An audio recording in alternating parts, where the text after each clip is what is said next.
Hey guys, episode 56, or I'm sorry, 57, August 6th, 2024. Bryant down in the Rock Life Studios. Dan Carter's with us from Alabama. What's What's up? up? What's Man, happening? it was a wild weekend. Before we get into that, let's take care of some business. Use code out the top at rockliferacing.com, and don't forget to join in our membership program here on the channel. The little button down here that usually says subscribe. If it says subscribe, then you need to subscribe. If it says join, then you can join in and get some cool stuff. We've got two different levels of memberships available. The first one's $4.99. Get some exclusive videos, shout outs in the videos. Gets a little merch discount in there. And then our second level is all of that plus a much bigger merch discount up to, I believe, 50% on Rock Life and Out the Top merch, which I told you last week, we had some new stuff coming. We just got some exclusive Out the Top Sacket bags. Those are going to be available only to members for the first couple weeks, and then we're going to put them online for general sale. So, guys, if you want that stuff, remember 50% discount for the Hill Killer membership. That's gonna. Dude, that's a deal. That's. I That's a mean, deal. that's a deal. And you know what? What would be just terrible? And like I see this happening too, because like all those Prime members, like the people with the memberships, like they're on it. Like they're trying the best they can to sell you out. And there's going to be a time where the Plus members buy out the merch before it even makes it to the shelves. Oh yeah, yeah. All this Out the Top stuff, like the merch we're making for Out the Top. We have our yellow shirt and our hat like you're wearing right now. We have those. We're going to try and keep those in rotation, but a lot of this other stuff is going to be small batch. It's going to Right. be, our members are going to get first dibs at all that. So if you haven't, more importantly than anything, if you haven't subscribed, if you're not following, if you're listening to the audio podcast, if you're not downloading, do that. If you're not following, do that. Rate, review, drop us a comment in the YouTube chat. And definitely, if you've not subscribed, hit that subscribe button for us. That means a lot. That helps us more than anything.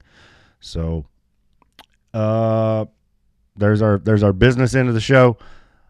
So now we're going to get into our, I guess you could call it our post-race show for Pretty Place Offroad. So what did you think? I know we've been there, but what did you think of the park now? What was your feel of the, I guess the weekend in general, and the way everything was set up? What did you think about the place? Man, okay, so the guy's name that owns the pretty place, and it's really hard to explain that place without saying that it's pretty. I mean, it's got a view of the I guess that's the town of Winchester. Mm. It's pretty nice view. Uh, when we were leaving Saturday afternoon, there were people there just on top of the hill watching sunset. Like I was just kind of wondering like what everybody was just all gathered out there for. But I mean, it's perfect place to catch the sunset or uh, just stop and take some pictures. But it's pretty breathtaking. Um, the the guy that owns that side of the park, um, he's probably spent several thousands of dollars upgrading the road into the park. Um, it's kind of hard to explain though to somebody that hasn't been there before. Basically, the highway divides Circle E Guest Ranch and Pretty Place Off Road Park. Circle E Guest Ranch is a horse park, and they do offer side by side trail riding from time to time. But as far as Pretty Place, I didn't see a place where you could like check in or pay to come in the gate or pay to ride. So that was a little confusing. Um, we just opted to stay at Circle E because we know that there's a nice bathhouse. There's kind of like a dining hall area, and they had plenty of hookups available with water and power. Um, but as far as like the uncertainty of where to park and where to go, other than that, man, everything went great. Yeah, it was a little confusing because of the separation of the parks. From my understanding, if you come in and you wanted to park on Pretty Place, you could do that. That was free. If you wanted to park at Circle E, you did have to pay. But like I said, Pretty Place is still relatively new as far as a standalone place. So Right. hopefully they'll get some of that worked out and get some more parking built in their side of the park. I'm not. That's a whole family deal. It was. I think at one time it was all together. I don't know. Right. But Yeah. Some. yeah, I think it was like what do you say? What was it, like uncles, brothers, or something? I don't know. Yeah. That's what I heard. Is it was the guy's uncle owns Circle E, and then he owns the Pretty Place. But uh there's campsites on both sides of the road. So I don't know, Yeah, like, that makes it even uh more confusing. some of the racers stayed on the Pretty Place side of the road, and then some of them stayed on Circle E. So I have yet to talk to anybody to see, that was on the opposite side of the road, to see what the deal was, see how much camping was, and It see how wasn't. much. It wasn't much cheaper. That was. So they have some permanent campsites Hmm. over there, and that's what a lot of those RVs were. And then a lot of the primitive campers, that's where they sent them for the weekend too. So that was all Circle E over in that campground as well. So that's where it kind of gets confusing. If they're going to continue having events at Pretty Place, then I think we're going to have to get some. They're going to have to get a little bit of infrastructure in that place. But like I said, he did spend a ton on that road. I took my pickup all the way to the bottom. There was cars all the way down there. That's one thing about it. A lot of these parks we go to, they have event areas. That Right. place it's on the verge of having an event area, but you kind of got Yeah, to think back to some of these parks where you drive 2 miles out in the woods and then there's our race hills. And that's what this for place sure. is, except it's a really good gravel road for Right. those 2 miles or whatever it is. Well, and we were talking to Clyde Saturday before everybody packed up, and he was unaware of the field Mm-hmm.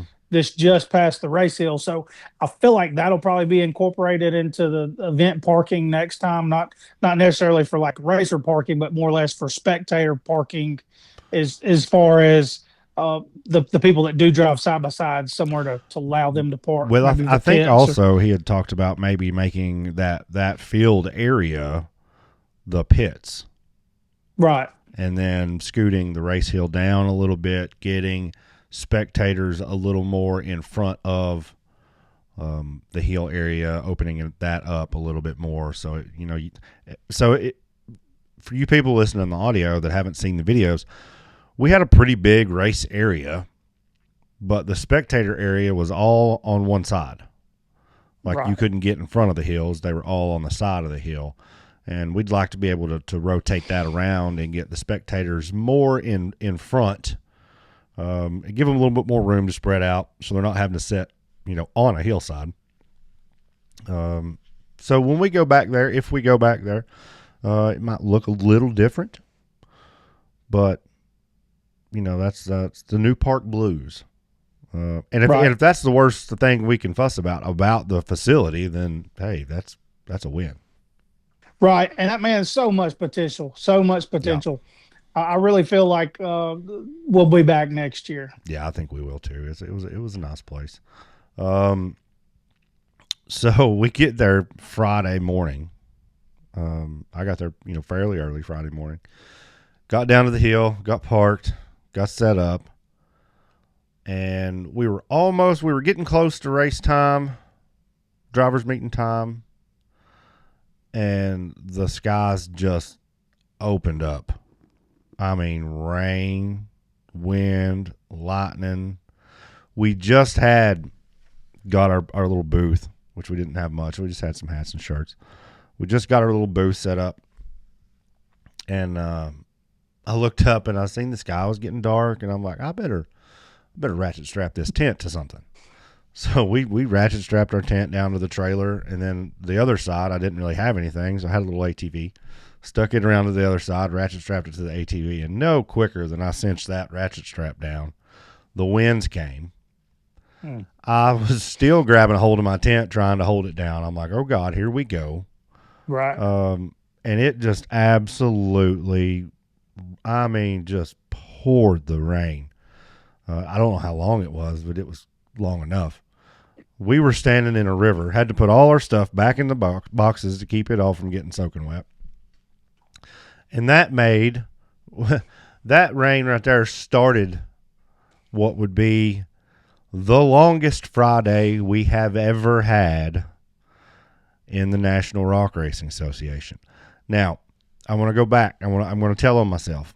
So, finals this year is at Wildcat. Right. I don't like Thursday, Friday, Saturday finals. I would rather it all be Friday and Saturday. Right. I asked Clyde. I was like, hey, why are we racing on Thursday? He said, well, we've always raced on Thursday. I said, no, we haven't. Like, I'll argue with you on this point. I've been around for a while. We've not always raced on Thursdays. We started racing on Thursdays the second or third year we went to Mid-America. We raced Friday and Saturday. Right.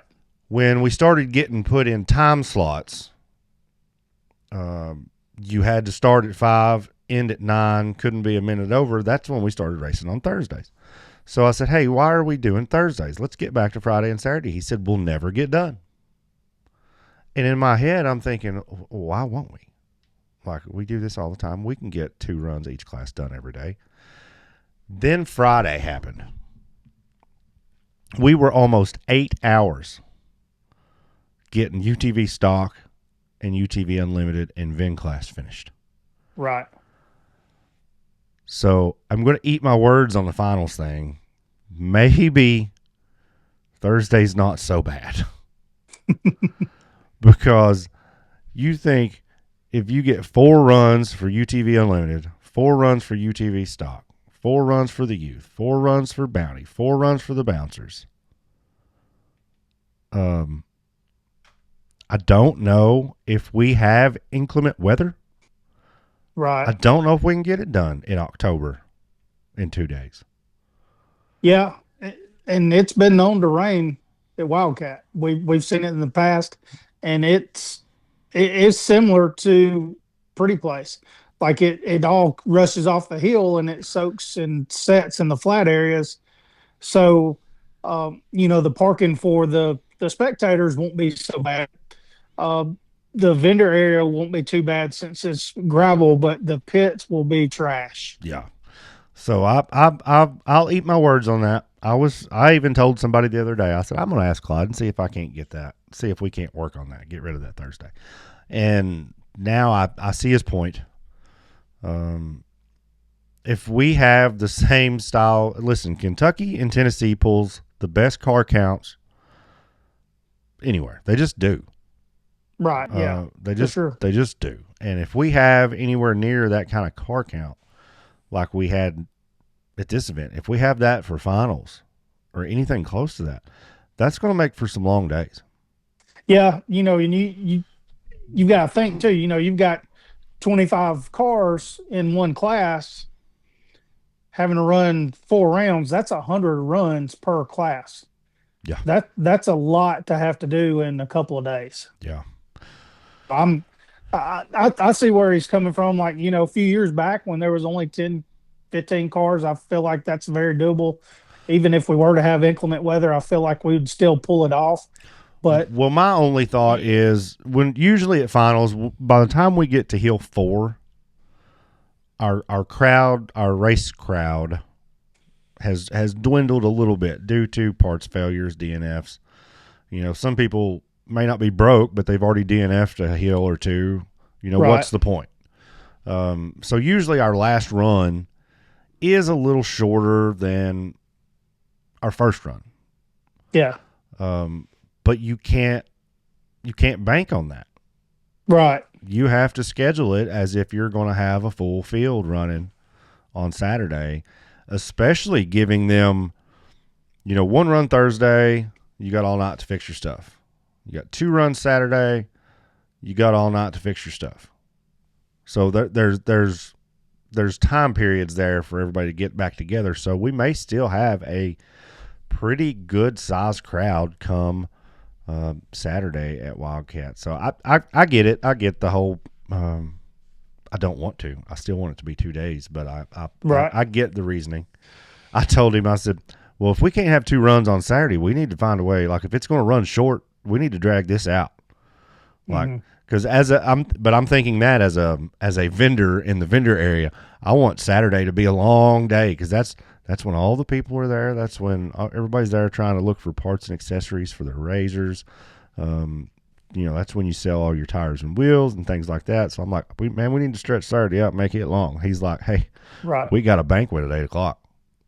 So the earlier we get done, the better. And once again, he's probably right. And I just need to stay over here in my corner. But anyways, the rain came and it started the day off really slow. Well, I'll tell you what, let's do. Let's get into I'll let you talk about your runs first before we get into like the day. So let's start with your stuff. What UTV stock, and then you run UTV Unlimited as well, top 10s in both. So that's good. Walk us through your day. Oh man, it was almost a blur because it, like you said, it started raining. I got there late Thursday. Went down to the hills to look. Really couldn't make sense of what the actual courses were. All I could see was that somebody had been busy with a mulcher and putting the work in. Uh, Saw that the race area was about where we had figured it was. Went back across the road next morning, got up early, came down, saw you, looked at the hills, kind of got an idea about the course. Um, then I knew that we're fixing to have a driver's meeting, so I went up to get the buggies, everything ready, and get them across the road to the race hill. Well, that's when the bottom fell out. Was when I was up top. Well, I had remembered hearing somebody say, "Well, man, it may be raining in town, even it may not rain a drop up here." So I was like, "Well, y'all are a little bit further down the mountain than we were for the race hill. We're on top of the hill." So that's when I called you. I was like, "Hey, man, did y'all just get that big storm come through?" And you're like, "Nah, man, it's dry as a bone down here." So I was like, "Well, he's probably pulling my leg," but nonetheless, like it was just a muddy mess. And then it's one of those days that you're fixing to ruin your race suit for the weekend. You're just going to be miserably soaked all week. So, it was just one of those deals. You just had to grin and bear it. We went across the road and went to the driver's meeting, got everything set up. Right out of the gate for stock class, I had some issues with the car. I don't know what was going on. It almost seemed like it was losing boost, and turned the key on off a few times. Finally got the car to where it seemed like it was running halfway decent. Um, made it through the course due to the kind of mishap at the start of the day with the boost tube stuff going on. Just we had a good solid finish, but it wasn't near as quickly as I wanted. Uh, Round two for the stock class, kind of the same deal. It just started pouring down rain again, and right when we were in line to go, I said, "Well, if we can just pull off a good finish, there's no way to be fast in that weather. As slick as it is, you're just at the mercies of the ruts and the rocks and the trees at that point." But for some reason, I felt like I had a way faster time the second go around than I did the first, but about three-quarters of the way through the track, lost power steering, blew a fuse. I guess I hit a rock or something. It kind of uh, through the power steering, and then once we finished up for the day, I thought that maybe busted a tire because the car was pulling a little bit. But come to find out, we've been a rim pretty bad, so we've got to get that straightened out. But overall, top 10 finish out of, I think there was like 20, 25 people signed up for the stock class, so I'm not going to complain too much about that. So what about the which was it? I didn't know your power steering went out. Did we haven't upgraded that yet, have we?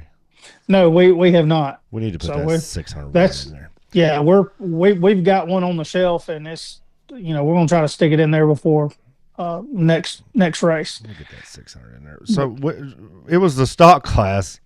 Was that the one? Did you miss the course in one of them? Am I thinking right? Did you make a wrong turn? Yeah, I did have a wrong turn. That's when I was so kind of flustered about the car. Uh, Ended up overshooting the turn and had to swing wide to get back on the course. Yeah. That seems like I remember some of that. Man, that was so much racing Friday. Yeah, and the bad part about running so many classes is you have a course to memorize for each event. You got two events with two separate hills, so that's four courses to memorize for that day. When I run, I just, I walk the courses because a lot of it is shared. Mm-hmm. A lot of it is shared. A lot of you're just maybe going up and down and up or something like that. A lot of it's shared. But I wouldn't even think about the second course until after I run the first. If I did, man, I wouldn't have a clue. Oh yeah, it's tough, especially since the courses are getting a lot longer. Yeah. And used to, we go up a hill and around a tree and come back down. That was it. Now it's not uncommon to have two or three ups, two or three downs. Well, and then finish. What I was, we talked about this last week, how we had a couple rough races like at Hawk Pride in West Virginia, and we were like, well, maybe Pretty Place will be a little tamer, right? And actually, it started out that way. If it would have been dry, mm-hmm. it would have been For a sure. fun, fast course. Right. But man, all that rain just completely changed it. I've not seen that much carnage on a Friday in a long time. Right. Where a lot of guys were having trouble, and I'll let you talk about the unlimited runs. A lot of guys were having trouble in the unlimited class, and you had a couple little slip ups, but for the most part, I mean, that buggy just ate that course up. I mean, you didn't look. The first little hill, a lot of people were having, difficult time getting up it, just sitting, spinning and carrying on and having to back up. Right. And dude, you one-shotted it every time, I think. And yeah, for the most part, I mean, it looked like it handled pretty well. So walk us through that unlimited car. So the unlimited, you're right. It felt like a whole lot better, but the car kept throwing a throttle position sensor code, so it was almost like it was going into limp mode, but it still it was kind of intermittent. Like there was a couple of times that I cut the car off and had to reset it, and it would come back and it'd be fine. But there was a couple of times when I was just fixing to cut the car off, and it like regain consciousness almost per se. You'd have it to the floor and it would drop down like 3,000 RPM. And I go to cut the switch off, and then automatically it'd jump back up to like 7 or 8, and keep the wheel speed up. But, we had a decent first run other than the intermittent throttle position issues. The second run, I didn't get to watch as many people run the second run as I wished I would have. I totally missed the cheater line that they were taking on the left-hand side. So I went up where I thought was the race course. Got halfway up the hill, kind of got hung up a little bit, and then saw area that looked like everybody had been taken. So I immediately cut left and was able to kind of throttle on through it. But got up to the top of the hill, and I had been anticipated this turn uh, to there was kind of like three or four different ways down the hill, and the I was wanting to go far right. As soon as I cut the wheels right, we just hit the brakes and like started sliding and going faster. I mean, it's crazy that you would lock the car up and gain speed, but that kind of threw us to the left of the tree that I want to go around, and then unfortunately, it put me behind two big, huge boulders, and I got hung up there for a second, but we were able to get the car situated and get back out and get on course and have two good solid finishes. And I very rarely do I kind of toot my own horn, but I was just glad to have finished because out of 20 25 contestants to finish in the top 10, it was pretty tight. Well, there was, at one point, you run the first run, and I was standing up there with Michael Garski. You run the first run, and I told Mike, I was like, man, like, I know it wasn't, like, fast, but I told Mike, I said, man, I think we're in top 10. And he's like, you think? And I said, yeah. I said, let's do some math here. Let's start eliminating DNFs, people who didn't finish. And then after your second run, there was a bunch more DNFs.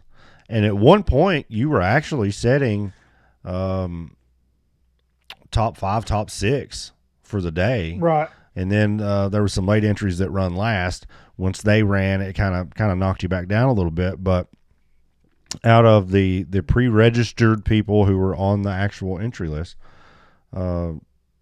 just the attrition of the day, I think I went back and counted. It was something like almost half of the people who ran the unlimited class like had a DNF either on one run or the other. Right. Stock class wasn't much better. It seemed their course was the stock class was a little easier, but there was still a lot of carnage in that class, a lot of DNFs in that class. And on Friday, I mean, yeah, we get some, because, people are going fast. Friday is fast. People are booking it. So you'll get some DNFs. People will hit stuff. They'll turn over. It happens. Right. But for a Friday, and listen, when I say we were on the hill for 8 hours, I'm not exaggerating. Oh, yeah, for sure. But part of that was the DNFs, and part of it where it was so muddy, recovery was just taking forever. Right. And no fault to the recovery guys. It just it there just was so much it was so much to keep up with, and we saw a lot of guys. When you're racing in the mud and as slick as it is, you have to throttle back. I feel like as part of a being a driver and pushing for the podium, when it gets to that point and as slick as it is, you don't have 100% control of the car like you would if it was dry. I would roughly say you probably have 60% control because, like I said, you mash the brakes, you speed up going downhill because the car's locked up. And we saw a lot of drivers overshoot coming in. 2 or 3 of them hit the start gate. Just few of them, overshooting turns, a few of them undershooting turns just because of the trying to anticipate the traction of the track. But, it was way more carnage than we're used to and a lot more recovery than we're used to. But I'm just glad that we were able to get, 4 good solid finishes over the weekend. Yeah, I am too. I was, you had 4 good runs. Braden ended up 4th in stock class. He had two pretty good runs. For the most part, our bunch, listen, little Brantley, dude, the first run, I think it was the first run, he had a really good run.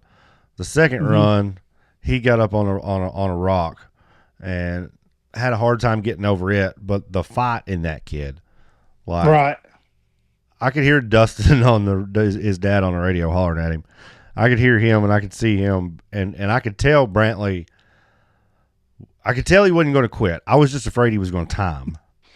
Right. But I mean, kudos to him for making it and finishing the course with no power steering either. Yeah. Yeah. He was worse off than we were. Yeah, yeah. I know that it just kept going to the right. right. You know, as we blew a fuse, his just went out, and I can't remember if it was to the right or left, but he's like the steering wheel just snatched out of my hands, and I was like, "What? Did you hit something?" He said, "No, it just started turning left." He's like full on just hard left. Yeah. So I mean, overall, good day. So I do want to talk a little bit about we had a. If anybody watched the live feed, I don't know if it come across on the live feed at all, or if there's any videos floating around about it.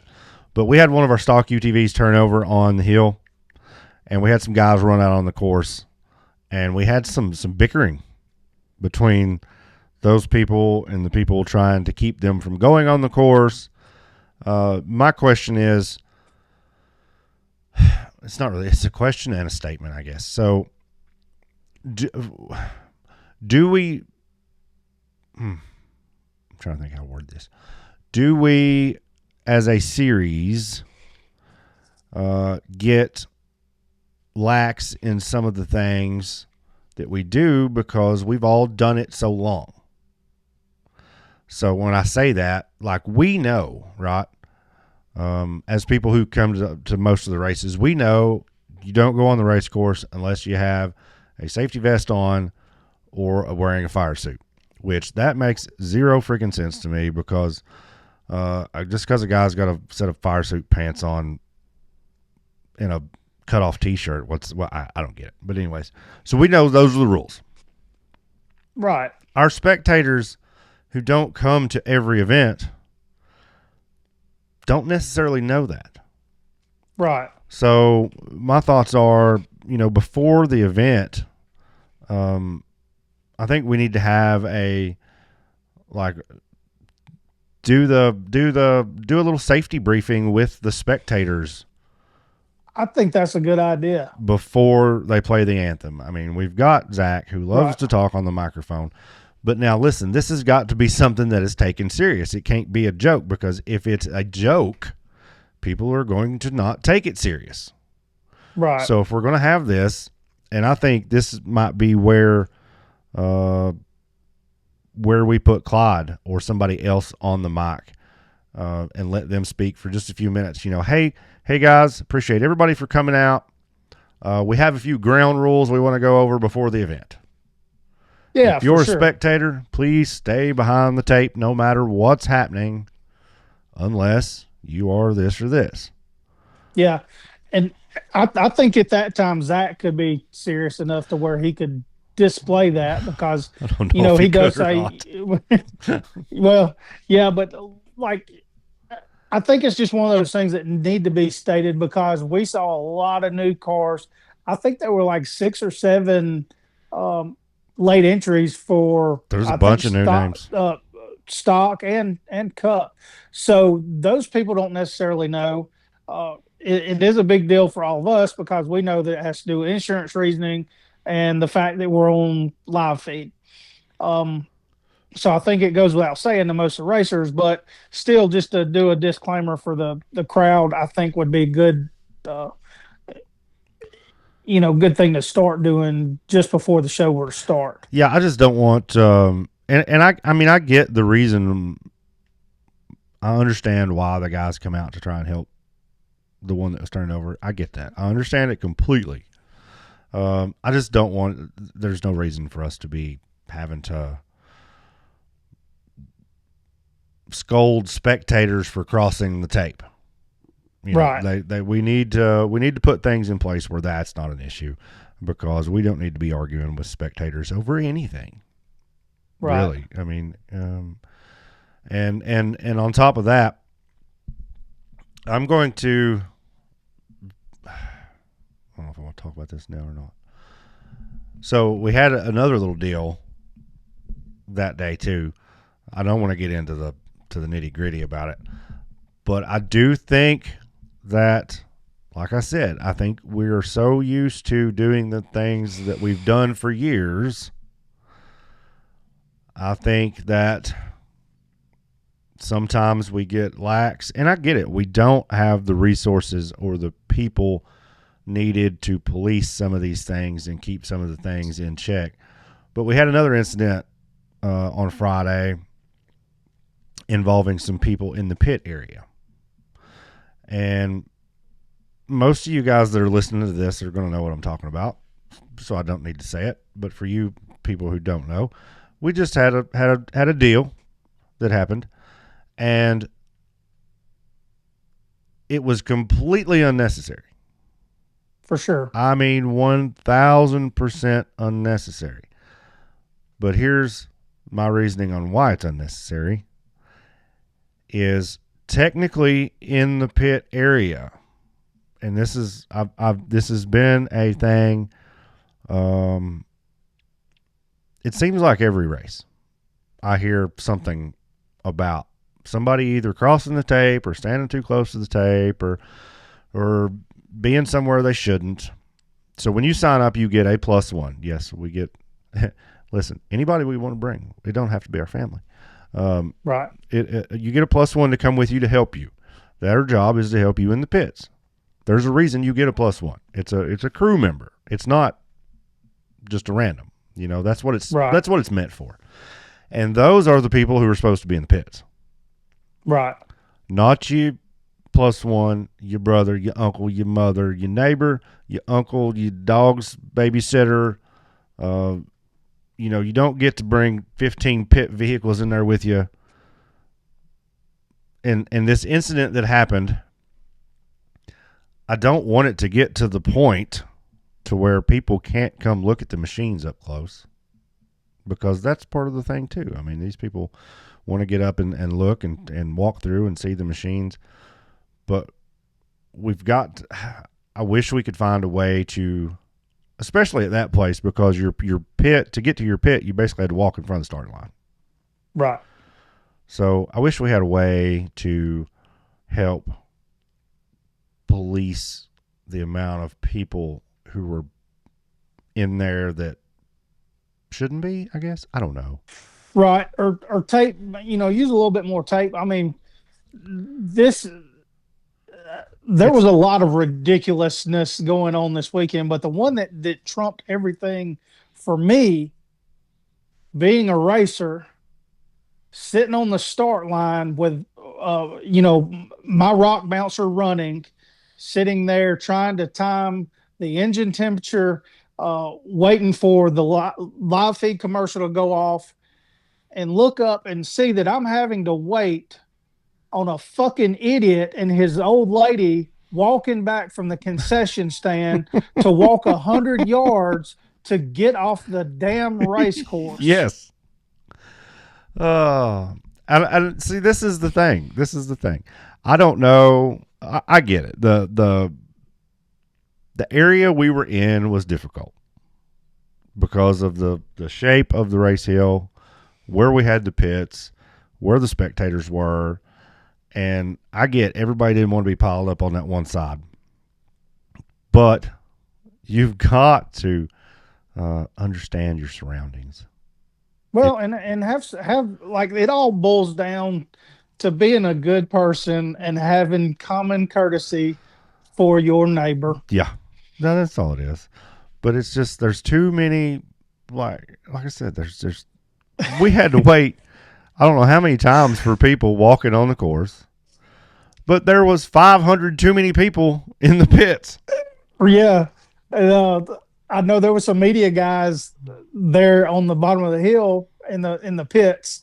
There were a few of us trying to get videos and race, and that's where we just kind of hung out. And man, you would be amazed. They're just like zombies, just walking through, like, so no idea where they're at, just going to the concession stand. I will say this: when happy birthday. When did you see that? Yeah. When so there was a bunch of people standing right next to the starting line, and then the bouncers and whatever had to come down the hill and more or less make a U-turn and go back up. And like they were just flat covering all them people down there standing next to the starting line with mud. I mean, just pelting them. I would have moved. I mean, I would have went somewhere else. And It's it like they were seemed at a like concert, it dude. seemed like they multiplied after that. Yeah. It's like they're all just Oh, having a good time. oh yeah, it was. There was some things that listen, we're not immune. I know we pick on some other series, and we're not immune to some hiccups along the way. But I think Yeah, hell, I think a lot of it is we've gotten too comfortable yeah, in our routine and there's too many. You don't want to make nobody mad and run them out of the pits and all this and that. But when we're in, I mean, there just wasn't anywhere for people, right. and that's I think a product of the area we were in or whatever. But there just wasn't enough room for the amount of people, and I think if we can eliminate some of that, maybe we won't have as much. I don't know. I don't know what the solution is. I'm not going to sit at the damn gate of the pits and check people's wristbands to see if they're supposed to be in there or not. So I guess it is what it is. But I do think that would have alleviated a lot of the problems. Like if you want to walk the pits and look at the buggies, get there before race time. Right. Get there before race time. Walk the pits. Once the race starts, only racers and plus ones in the pit area. Because listen, this was probably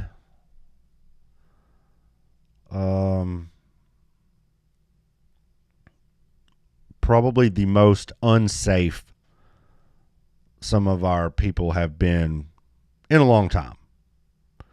We had a lot of downhills. Like you said, they were on Friday. There were guys coming back down and all the way down and hitting the starting line because they had to make a U-turn to go up the hill. You know, That's a little sketch. And we're pretty good about lining buggies up and stuff to protect people. But still, it was a little too many people, a little too packed up. Just food for thought, things to think about going forward. Overall, though, if that's all, like I said, if that's all we're fussing about, it's pretty good. So there's Friday. One more thing I do want to talk about on Friday, as far as Friday's racing goes. I don't know who you are, kid. We're going to talk about you for a minute. There's a kid, I don't know who he is, running Turbo S in stock class.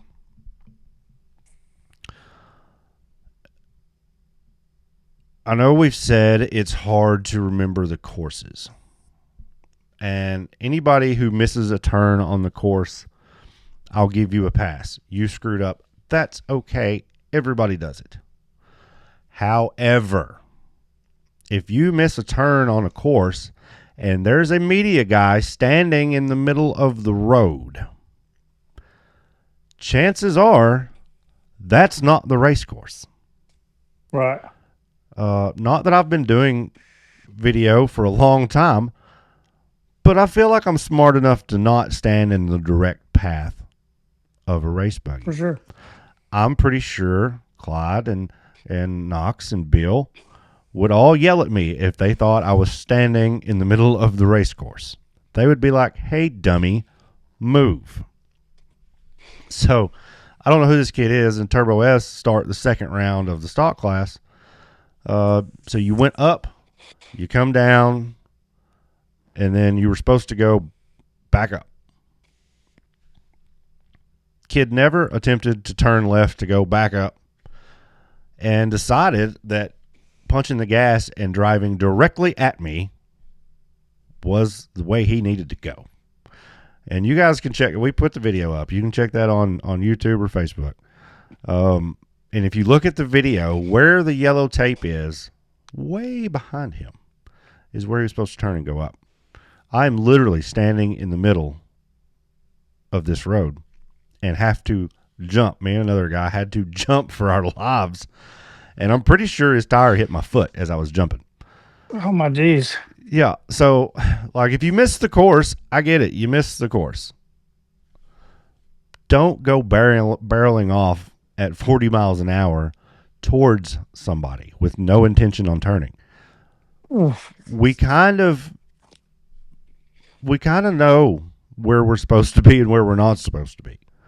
So just something to think about. I was going to go down and have a conversation with this person after the race, but after I'd been up there for 8 hours, I really didn't give a shit anymore. I was ready to go have a bologna sandwich. Oh, so yeah, guys, try not to hit the bright yellow highlighter looking guys up on the hill if you can avoid it. Well, the thing about it, and this will kind of cover a couple different topics too. If you see a media guy, don't try to kill them. They're trying to make you look cool. Yeah. I mean, it doesn't matter if they're taking pictures or if they're videoing. They're there for you, for your benefit. Oh, I got we got some good keep video. Their safety in mind. We got some good video of Cody Casey this weekend. Yeah. He made a turn, and it was me, and it seems like me and Garski kind of gravitate to each other. But he made a turn and come around, and me and Garski were close. And here comes Cody driving with one hand, just waving at us with the other, like in full race pace. And then after the race, he's like, "Did you see me waving at you?" I was like, "Yeah, we seen. Put your hand on the wheel, please." Yeah. As he's coming off the podium, did you see me waving at you guys? Yeah. We'll rub it in some more. Showboating. Shithead. But yeah. Just I get it. You guys are racing. You're there to go fast. Don't drive directly at us, please. There's no reason for that. So there was Friday day. Okay, race is over. It's more or less dark by the time everybody gets out of there Friday evening. Clyde's generator had gone out Friday morning, so I loaned him my generator. So I had to wait for them to get done so they could bring me my generator back. Hooked it back up, got it running, got ready. I was disgusting head to toe, so I was like, well, I'm going to go clean up and find something to eat. Done that. Had full intentions on coming and finding you guys. I was going to sit and drink a few beers. And by the time I went and done that, it was thundering again. I'm like, I'm going back to the trailer and going to bed. Of course, it was already pretty late. Got to the trailer. Finally went to sleep. About 2:30 or yeah, I guess it was about 2:30. I heard somebody like out in a pickup. I mean, just wailing on it, son. Just wah ba ba ba ba ba. And I was like, what in the hell? I'm trying to sleep. You guys get out of here. I'm used to at places like Rush, where I have to stay next to the race hill. I'm used to people coming out on Friday night, Saturday night, playing on the race hill, doing dumb shit. But this guy was like really close to me. And so I'm like, and it just kept getting worse. And I was like, what is going on? And of course I'm half asleep. So I get up, open the trailer door. There's some dude. Okay. Let me paint a little picture. We've got my vendor booth and my pickup is hooked up in a row, right? And then you've got a 40-foot gap, 50-foot gap from me to the next vendor. He's parked in a little row, and in between us is 4 porta potties, and they're backed up to the trees. So they're kind of like in a little indention. There's a pickup in between me and the food vendor, and he's stuck, and he's trying to get out. Mind you, like I said, it come 2 torrential rains. It's muddy. But when I first look out, this dude is pointed towards the food vendor and had done knocked over 2 of the porta potties. And I'm like, oh, shit. So let me go back inside, get my shoes on. I've got a flashlight in there. I'm trying to find it. Can't find it. While I'm looking for it, my whole trailer moves. Ooh. And so I sling the door back open. Old dude has done turned that truck around and is facing me and done hit the front bumper on my truck twice. So I start yelling, hey, quit, stop, wait, trying to get him to just quit. So I still go back in, get my shoes back on, come back out. He's still trying to go. I finally get him slowed down, get him stopped. I was like, dude, what are you doing?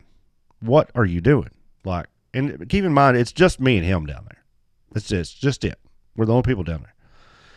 I was like, what are you doing? He's like, well, we went to help get somebody out that was stuck somewhere, and we couldn't get to them to get them out. So we were just going to go get somebody else. And I guess where they were going was on the other side of the race hill. Well, he come back through. I said it was just me and him. He had his girlfriend in the truck. He's like, my girlfriend needed to pee, so I pulled over here next to the porta potties to let her out to go pee, and when I did, I just slid off in this hole. And he Please said, tell me she wasn't in the porta potty. no, that would have been great. That would have been freaking epic. But no, she was still in the passenger. I don't know if she ever got out. She was still in the passenger seat. So at this point, he had gotten away from my truck, but he was only, like, the passenger door was 3 feet from the front of my truck. He had the porta potties knocked over. He had two of them behind his truck, leaned back at probably a 45-degree angle. Had a trash can underneath his truck. And I come out there and I'm like, dude, what do you think you're going to accomplish here? Like, really, what are you accomplishing? And he's like, well, I've got somebody coming to pull me out. I said, well, then why are we just wait for sure and let them pull you out? Like, just wait. And so I've still never found my flashlight. And I told him, I said, man, you just stay here. I'm going to go get my flashlight and something to drink. We'll wait on somebody to come pull you out. And he's like, okay. So I'm back in the trailer, and no quicker than I shut the door in the trailer trying to get my flashlight, I hear the truck running again.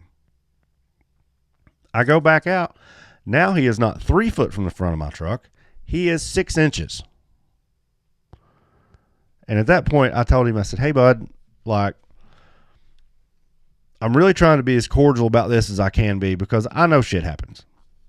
Right. Like, I know it's not a big deal. You haven't actually hurt my truck. You haven't dented anything. Like, you just nudged the front bumper of an old, second gen Dodge. It's not hurt. But let's not escalate this any further. Like, just chill out. And he's like, man, yeah, but I was just trying to get out, man. I know I'm keeping you up, and I said, just quit. So I call Braden Upchurch, because I knew he was probably still out wandering around. So I called Braden. I was like, hey, can you come down here, gather up some people and come down here, and let's try and pull this guy out. And so they come, and I moved my truck back a little bit, as far as I feel comfortable moving it back to let him out. Well, instead of just being pulled out, this guy has to, once again, just while they're pulling him. So his truck slides sideways again, hits the front of my truck again, knocks your dirt bike over that was sitting down there, hits my four-wheeler that we had with us. But he's out. He's out, finally. Nothing's really hurt. He's out. It was just, this whole process took, an hour and a half. And then, like, somebody said, well, are you going to make him pay for your bumper? I'm like, first of all, it's not hurt. Second of all, do you think that guy's got insurance or money? Like, no. He's probably not got either. What we're going to have is a wrestling match out here in this mud at 3:30 in the morning. So let's just get him the hell out of here. Right. So almost 4 o'clock, I finally get to go back to sleep. Oof. Yeah. Yeah. You talking about a long day. And then I had to be up at 7 to make sure I had my stuff done. So when Clyde and his crew come back, they could have my generator back to run the Saturday show. Right. So we had an extremely long day on Friday, which started at 4:30 my time, 4:30 Eastern time a.m. And I finally got to actually go to bed at a little after 4 Saturday morning. And then had to turn around and we had another long day, probably the longest Saturday we've had in a long time. So let's see. How do we get into Saturday? Early morning. I didn't even see you guys before race time. Yeah, we got into the hill just as they were finishing up the drivers meeting. Well, I didn't miss you by much because I And started walking to the hill when they started the drivers meeting. Yeah. Because I didn't have any idea where I was going. But we got up there, man, and Saturday was a good show. UTVs, this set the tone for the day. The first UTV in the UTV Bounty was Austin Connell. Austin had trouble getting up the first hill. Took him a while. Finally gets up the first hill. Gets on top of the hill. Breaks 3 A-arm bolts. Slides off a rock. And somehow wedged himself between a tree and a stump that come up and just covered his A-arms. Mm-hmm. It took us, I'm going to say, almost an hour to get him out of the race course. I'd say it was at least 45 minutes. Oh yeah. Like I knew it was going to be hell when I heard somebody come over the radio. Do we need to send Keith up to winch him out? And somebody come back on the radio and said, no, we're going to need a chainsaw. Yeah.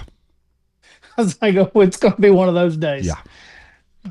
And really, I mean, that set the tone for the day, but there wasn't a lot of recoveries on Saturday. There wasn't like a ton, but the ones we did have were just brutal. Right. Couldn't get to nobody. Couldn't get Keith positioned in a place that was beneficial really to anybody, because the places that he could be that was out of the way, he would be on the wrong side. Right. So it done no good. We didn't have an excavator there to, big enough to pick these things up. Even if you could have got it up there, I don't even know in those conditions if you could have walked one up there. Yeah, and I'm like you. If you would have gotten it up there, you would have been able to do much with it. No. So yeah, Saturday, dude, I don't know. Bouncer race was good. Some fast times, UTV Bounty. I think this was Cody.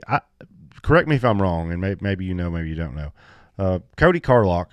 We had talked about him. He had run outlaw races, had done really good in outlaw. I don't know as he had ever run with us. Do you remember seeing him at any of our past races? Not right off. He may have had, but I can't think of any. Yeah, that's me. I'm trying to think back, and I didn't remember the name. So this may be one of his first National Rock Racing Association events, and he finished second in UTV Bounty. So I mean, there was a lot of new names, a lot of new rock bouncers, or new to us rock bouncers.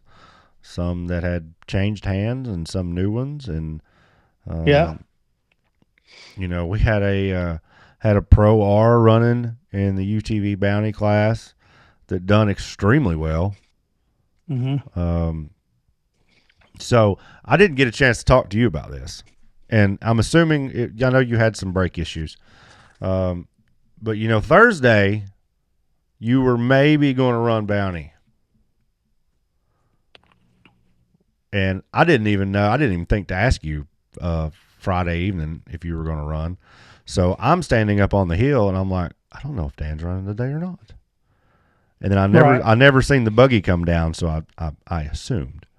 But what changed your mind on that deal? Just the fact we were having intermittent throttle issues.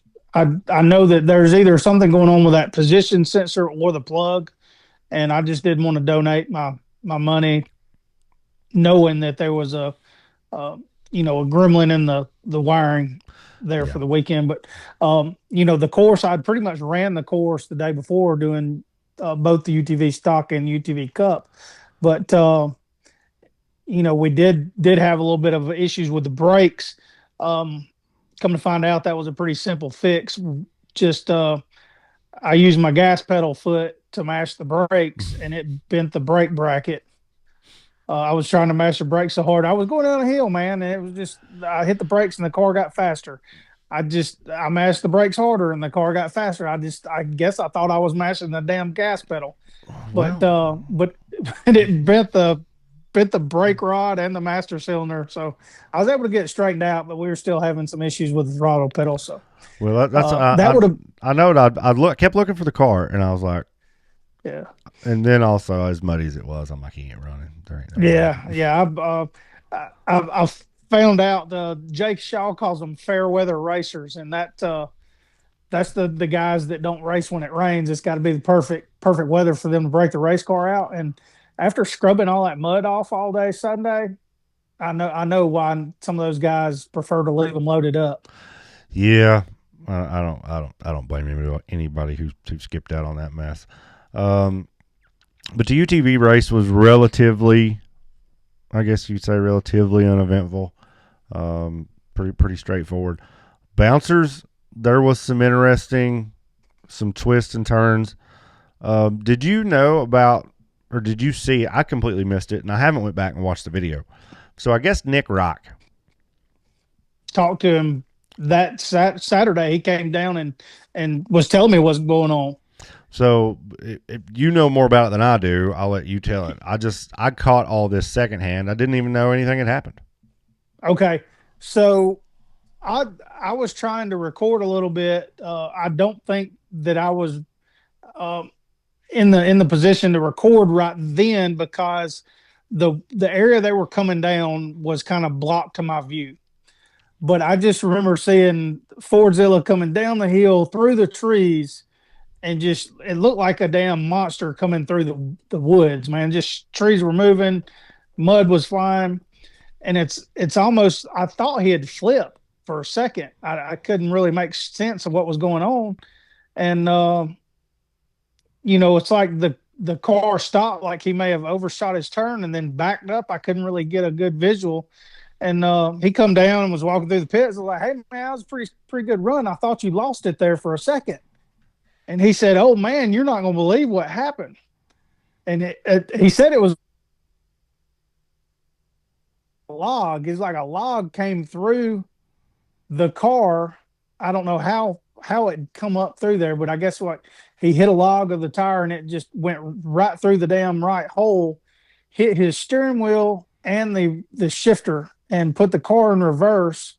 And he's lucky that it didn't hurt him. But from what I understand, it like folded the steering wheel up and bent the steering wheel pretty bad, and put the car in reverse. But he's lucky. But man, that was crazy for that to have happened. That's always my biggest fear about this style of racing. It's not rolling. It's not falling off these ledges. It's landing on a stick. Yeah. Or a stick coming in the car. That scares me worse than anything, any kind of wreck you could have, any kind of rollover you could have. It's the stuff coming in and possibly impaling you. That's what scares me more than anything. But yeah, I thought that was a wild turn of events for him. I couldn't imagine, what he was thinking. So he had a wild run. Timmy had his first run. I'm trying to put my runs together.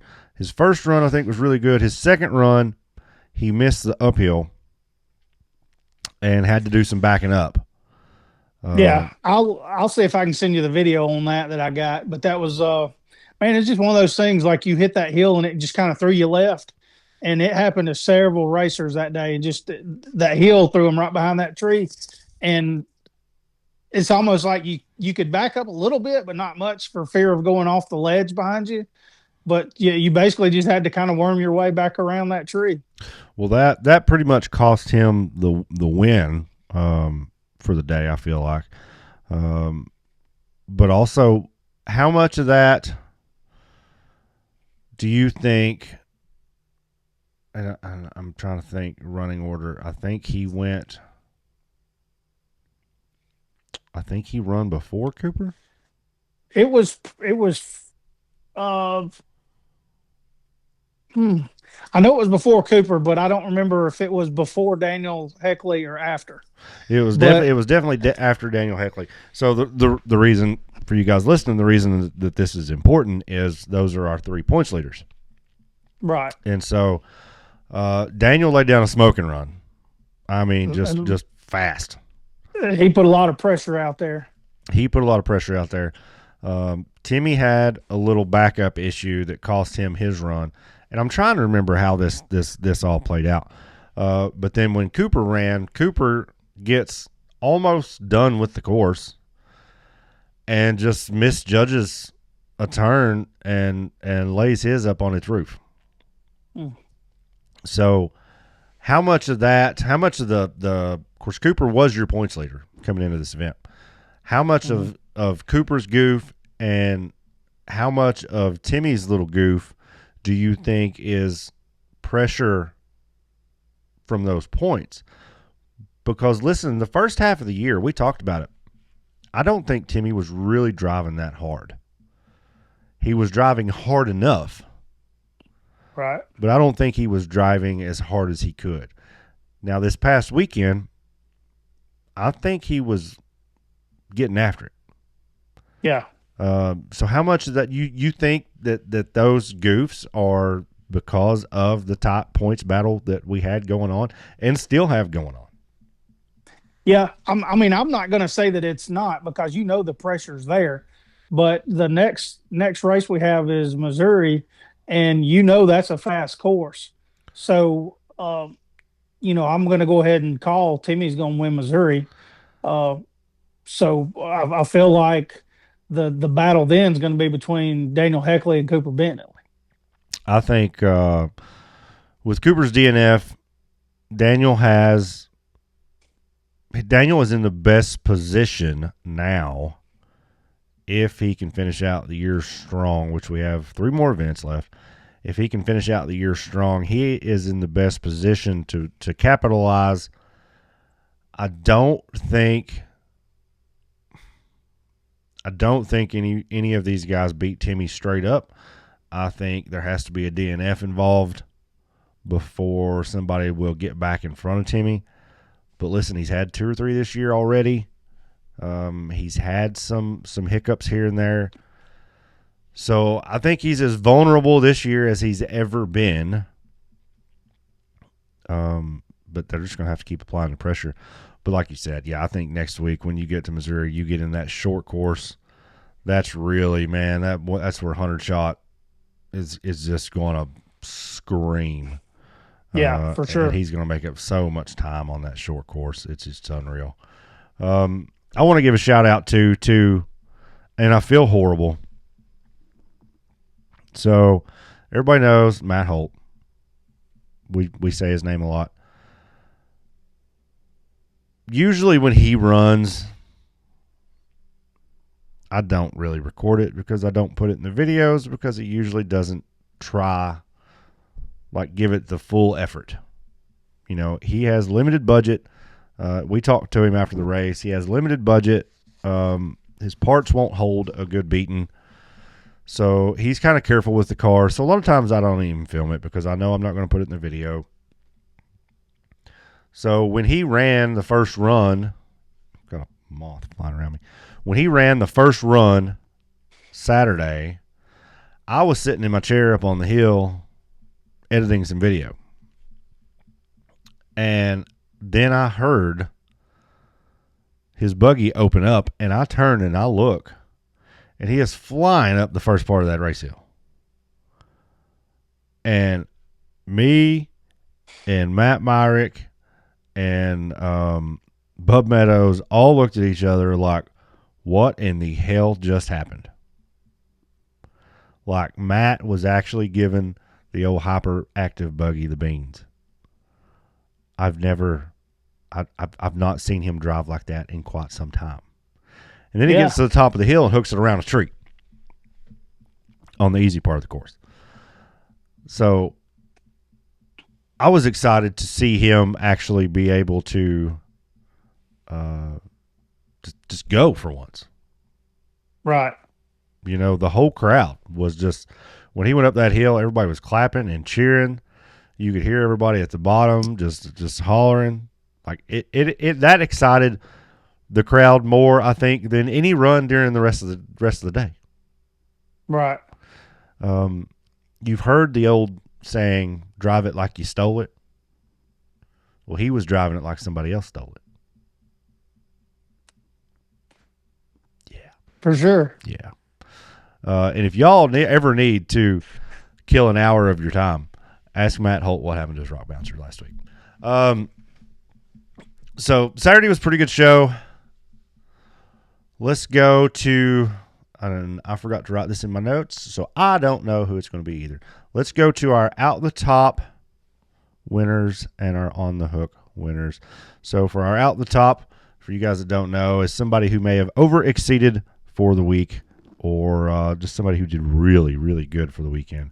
Who have you got? What's your nominee? Man, way to put somebody on the spot. I really hadn't given it much thought. I'll give you mine, and I'll give you a minute. Daniel Heckley's my winner this weekend for out the top. He has had some ups and downs. He has been getting better in that buggy, getting more comfortable in that buggy every week. This is by far the best I've ever seen him drive it. So that's my nominee. Yeah, I totally agree with that.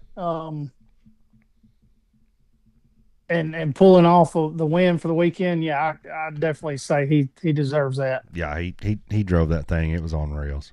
So there's our out the top. On the hook. On the hook award is awarded to somebody who may have ended their day on the hook, having to get pulled out of the race hill, turned over, not having the best of the days. Who would be your nominees for on the hook this week? I've got to give that to Austin Connell. Like, just that I don't think any more precision of driving could have got him wedged in that tough of a spot. Well, and it's his season in general. He is having one of those years that we had back in like 18 or 19 where nothing went right, was breaking something every week, couldn't finish a hill to save our lives. And he's going through a stretch, I feel like that right now. Right. I'm trying to think of who else. Austin is a very good nominee.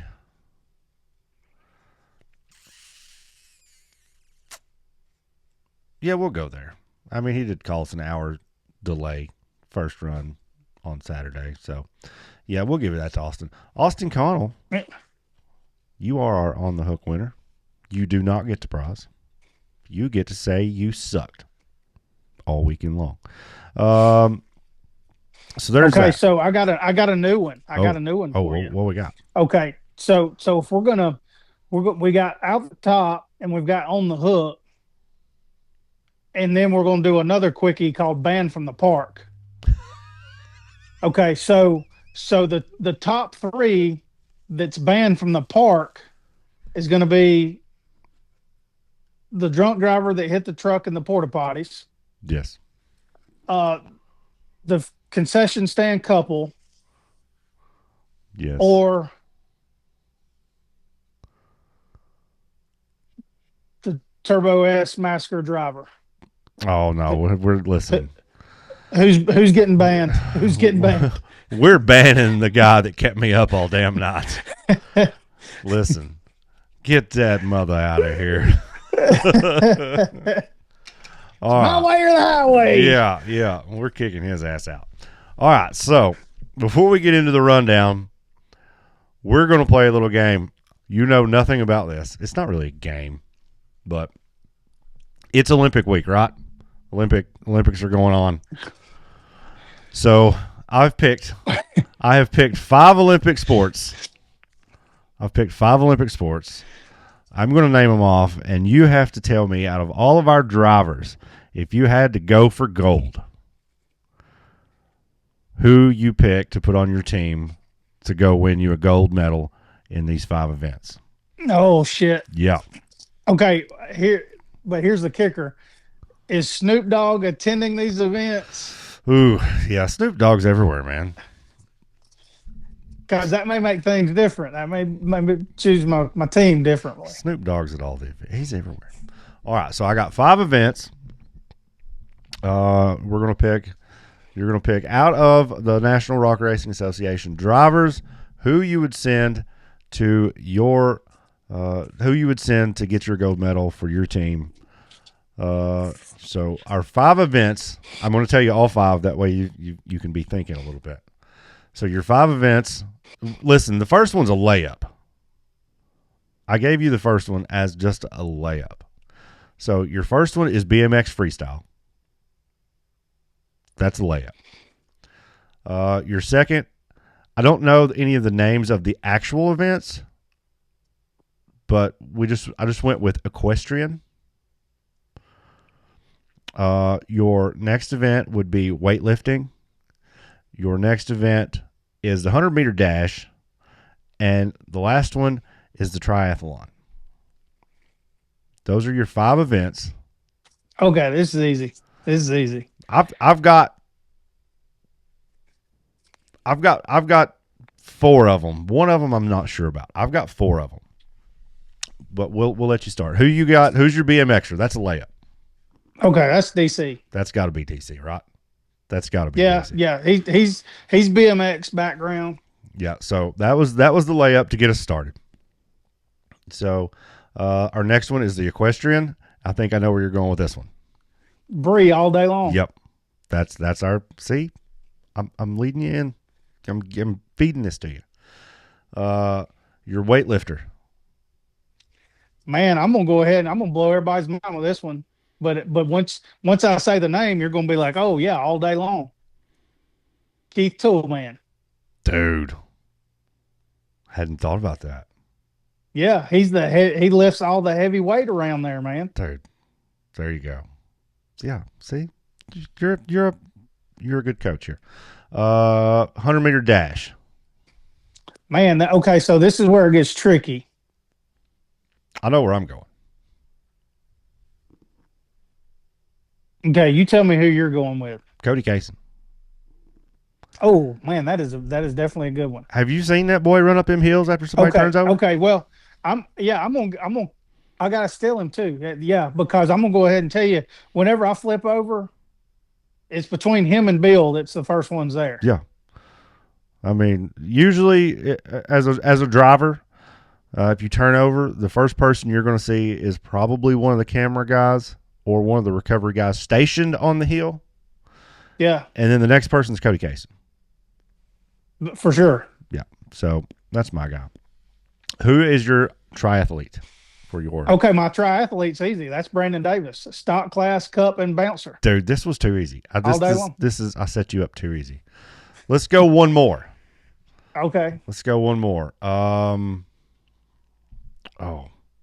okay. We're gonna get tricky. Fencing. Oh, Yeah.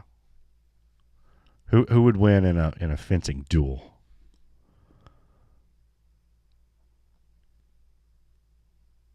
man. Yep. This is where you cue the Jeopardy music. I would say Matt Holt just because he's into all kind of weird shit. And if somebody were to say that that I don't mean that in a bad way, No, I know you don't, but but you're accurate. if somebody's like if somebody told me, it's like, hey man, you know that Matt went to college on a fencing scholarship, You wouldn't be I'd be surprised. like, I could totally see that. Yeah, yeah, that's pretty good. Yeah, see, that wasn't too bad. That Yeah. wasn't too bad. And I mean like fencing with a sword, not like putting up barbed wire. Yeah, yeah, yeah, yeah. I put the two layups in there, but you did good. So there's our Olympic team. We got DC, Bree, the Tool Man, Cody Kaysen, Brandon Davis, and Matt Holt. That's our hope for gold right there. We're so Speak. screwed. Oh man. But I had to ask about Snoop Dogg because every time I see anything to do with the Olympics, like it's usually like through TikTok, Snoop Dogg's affiliated somehow. Dude, that's what we. You reckon if we just had something and called it the Olympics, if Snoop would come? I saw him carrying the Olympic torch, and I so wanted to see him light a big blunt off the torch. That Like would have been too I, epic. I know he doesn't smoke anymore, Shit. but that would have just been that's just something that you have to want to see given our generation.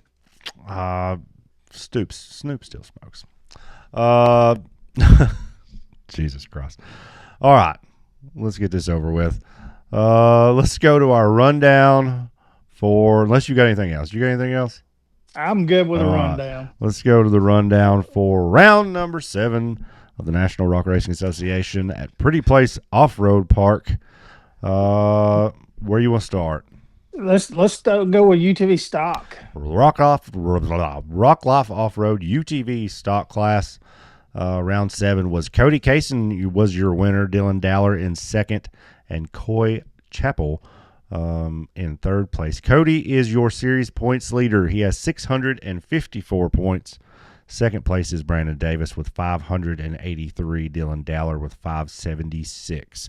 Cody's got about a hill and a half lead there, so all he's got to do is just get some finishes, and he's pretty well got that championship wrapped up. About UTV Cup. UTV Cup, Timmy Cameron was your winner. Nathan King in second place. Cooper Bentley in third. For the season, Timmy has a 645 points. Clay Kaysen with 590. Dylan Dowler 584. What about UTV Bounty? Casey Howell was your winner this weekend with Cody Carlock in second place. Nathaniel Bell in third place. Nathaniel has the points lead with 517. Casey Howell with 487. And then Madison King with 414. Casey's catching Nate, but Nate still has a pretty good lead. That bounty class is going to come down to finals. Yeah, for sure. What about the bouncers? Daniel Heckley was your winner. Timmy Cameron in second, and Clayton Smith with a really fast second run. Got third place for the season. Timmy is now back on top with 632 points. Daniel Heckley is in second with 621. Cooper Bentley with 593. So it's still close. They're still within a hill.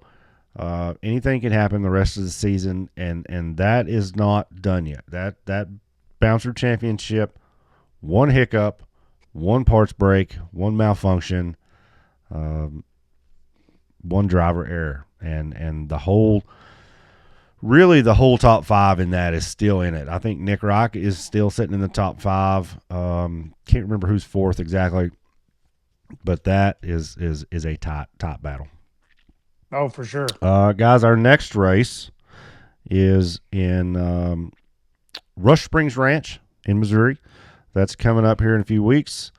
We will not be attending said event.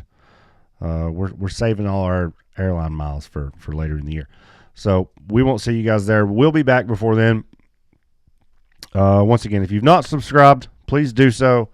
hit that subscribe button, hit the bell so you get notifications when we come back.